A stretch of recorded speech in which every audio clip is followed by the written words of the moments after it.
Hey guys, in this video I'm going to show you how to change to private network in Windows 11. The first thing I want you to do is come to the bottom left, right click on the start icon, and then I want you to click here on settings.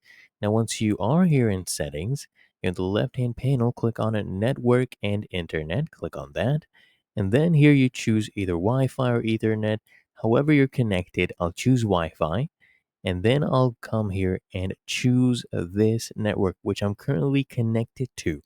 So I'll click on it, and then here you'll see network profile type.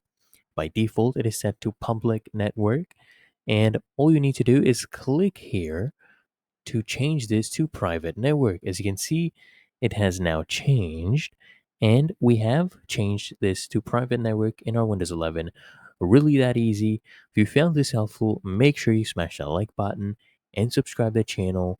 It really helps me out as well.